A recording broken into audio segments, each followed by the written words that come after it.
Hello, fellow robots out there in internet land. I am Sobertron, and welcome to the next episode of the TekTopia Survival Guide here on the TekTopia Town server. Now, guys, as always, information down in the description if you want to come join me on this free-to-play server. We've got tons of people online at all times. You should really check it out if you're looking for a server community for TekTopia, completely free to play.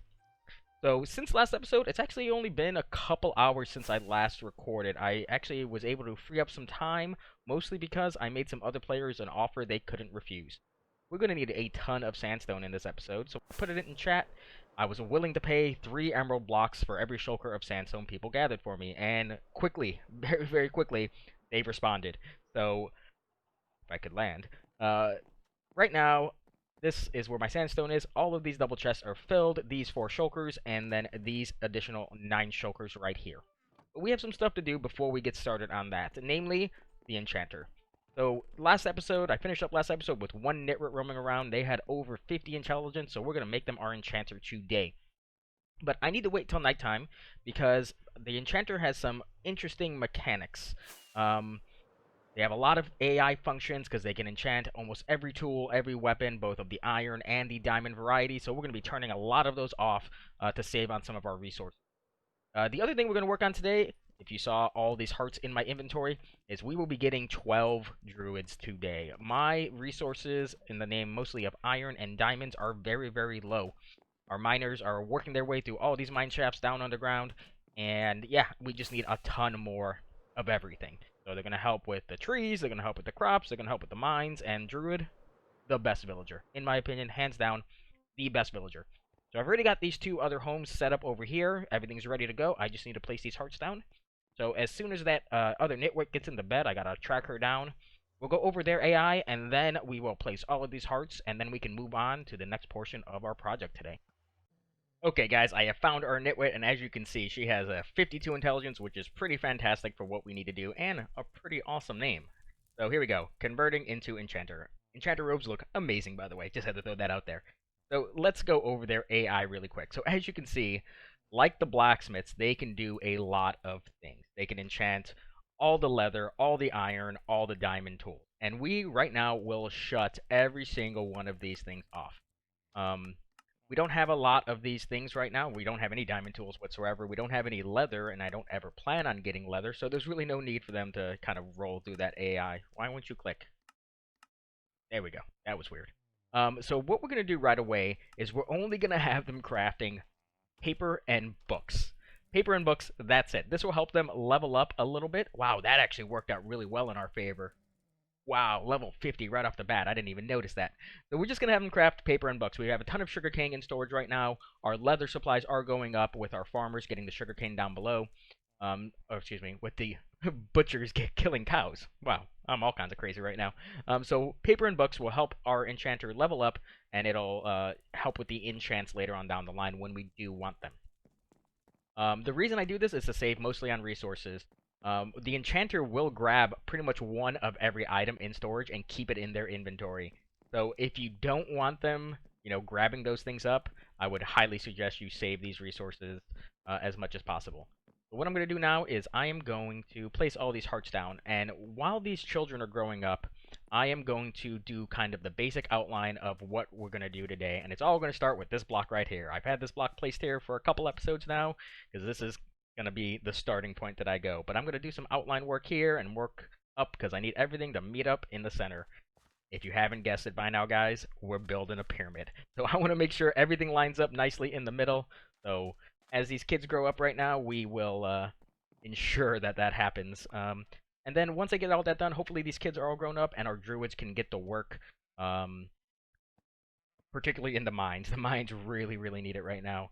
But let me get all these hearts down, and I will be back once the kids are grown up, and we will go over the druid, and yeah, we'll just keep on going from there. So all of our children have grown up into nitwits, and I have finished the basic outline of our, new pyramid up above, and I wanted to share with you guys one secret, or tip, more like, before we actually turn these nitwits into druids. Now, druids sometimes have a tendency to overexert themselves. They will repair specifically mine shafts so much that they will run out of food and start to starve. And because they're so far away, it takes them a while to get to storage and they die. So if you don't have a cleric to heal them, you could have some issues. So we don't have a cleric right now. So what I'm going to do is I'm going to actually place a ton of new mineshafts down. I have some that I just did, and actually this one is very short, but I removed the token from it anyway. And what I want to do is I want to have more mineshafts than I have miners. And that way the miners will go back and forth between them, and the druid will come by and repair the furthest one, which should hopefully only be a few blocks long. It just helps them level up a little bit better, and it helps them survive a bit more. So I'm going to place all these down, and then I'm going to wait for nighttime to come, and we'll go and look at the Druids and talk about their AI. We had a very productive school session for all those children. Most of them are actually in their high 40s or low 50s in intelligence, but I do have one that is 60 intelligence, so I'm really anxious to look and see just how what level Druid I get out of that one. It is now nighttime, and we are ready to convert all of our nitwits into druids. I have all the tokens ready to go, and we will be over there in a second. But I wanted to talk quickly about the enchanter. Similar to our blacksmiths, who create a finite amount of tools, your enchanter will also only create a limited amount of both paper and books. So, similar to what I did before, is I will transfer a ton of this down into the chest below, and that way they just keep on crafting. So I've already done a bit of paper. These were the first books, actually, that they did. And we'll be able to trade all that stuff soon. I can't remember what the trades are off the top of my head, but once we get enough of them, I'll cover that with you with our merchant. So now let's go look at our druids. You can see there's a little bit of spoilers. I'm going to keep my head down because I want to show that off to you guys in a little bit. So most of our guys haven't changed beds. We actually had one nitwit move somewhere else, but we'll just be in here for a little bit. So you can see most of our nitwits are in the 40s. Like I said, there is I think one in the 30s, but 50s. These guys are awesome. These guys are going to be fantastic. So let me convert one over and go over their AI. Nice. That's a good 46 is nice. So they don't have much. They have, perform earth regrowth, which is how they repair the mines. And then they've got casting growth, which is on crops and trees. And then they read in the library and visit the tavern. I tend not to mess with the druids at all. I just let them do their thing. Now, during beta, Tango had it programmed in that I believe they would go to the crops and trees in the morning, and then the mines in the afternoon. I might have that flipped, but that's how it was. They went one place in the morning, the other place in the afternoon.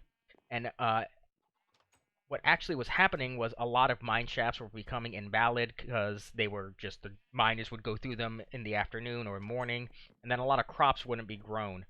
So he actually changed it during beta to where the druid will pick a random location to do in the morning, and then another location in the afternoon, and it makes it a lot better just all around. All the things just tend to be a lot better. Wow, these guys are turning out. Wow, 52. That's amazing. That is so good. So I'm going to continue to convert these guys. Like I said, one nitwit decided to change beds, so I got to track that one down. But I think this was our... Wow, that's disappointing. 60 intelligence and only 37 on the level. That's sad. But she'll level up fast. That's a really big differential between their skill and their intelligence. I'm going to go track down this other nitwit. I believe I saw her walking on the opposite side of the pyramid. And then I'll be back, and I will show you what I've done up top so far for the pyramid, and I'll, go over what the plans are. So it is the very next in-game morning. The sun is not even halfway in the sky yet, and you can see what I've done to outline this area. So we're going to do a nice, very kind of skinny, narrow pyramid that kind of, points to the top. Each of these sections is 2 blocks high right now, and I've done the first ground level layer just so it gave me so I knew that the spacing was right on everything, and it actually worked out perfectly. I didn't have any mistakes or anything. So this isn't going to be the whole thing. I'm going to go and build hopefully all of this right now. I've done the math, and I should need just under 15 shulkers to get all of this done, which is kind of insane. I'm super glad that I paid other players in the form of emerald blocks to get all of this done. Now, this is actually going to be a nice dual purpose. While I build this, our druids will be doing their thing, specifically down in the mine shafts. I checked how much iron we had in storage actually right now before we got started, and it is just right. I think it was 2 3/4 stacks. Yeah, that sounds right. 2 3/4 stacks. So I want to see by the time I'm done with all this how much iron we actually got from our druids via the miners and them regrowing the earth. But I'm gonna do this. I'm gonna try to do it in one shot. Hopefully, it all works out and nothing happens. Yeah. So this is gonna be a very long, tedious process. But hey, we got to do it, and it's gonna look awesome when it's done. So I'll be back once all this is complete.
So here we are, guys, standing on top of the world, on top of this massive monstrosity that I have built, and it's glorious. Now, I'm not sure if the time lapse actually is going to work out. I hit pause briefly there to go do some stuff around the house, and yeah, I might use it, might not. So if not, there she is. There is our final product.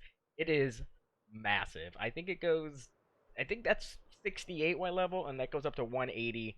It is simply insane. Insane. But this isn't the final product, guys. I'm going to be working on this, in the coming episodes. This is essentially, think of this as like the canvas, and I'm going to build on top of it. There's going to be a lot of detail involved in this.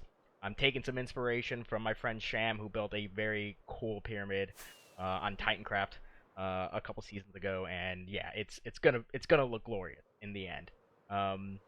It took me right around about 5.5 hours to get this whole thing done. Torch placement was actually a bit of a pain. It's very symmetrical. They go in straight lines because that's just, yeah, why not? um, which, taking so long, it did allow us to build up some stock of things. Not as much iron as I would have liked. I just checked it right before I went up there, and we had 2 3/4 stacks before, and so now we're at, 4.5, which, is okay. It's not bad. But where we're coming out is diamonds. Diamonds here.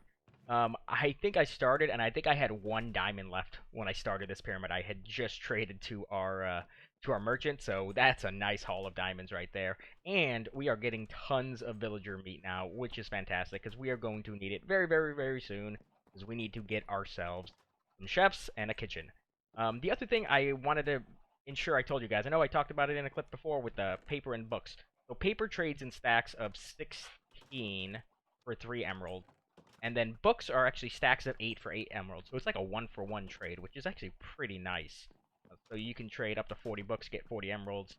And it's an all-around amazing trade. Woo! Nice. Nice. But I'm going to call it here for today, guys. This thing took a very long time to build. And I've got other things to do. So until next time, you guys have yourself a good one.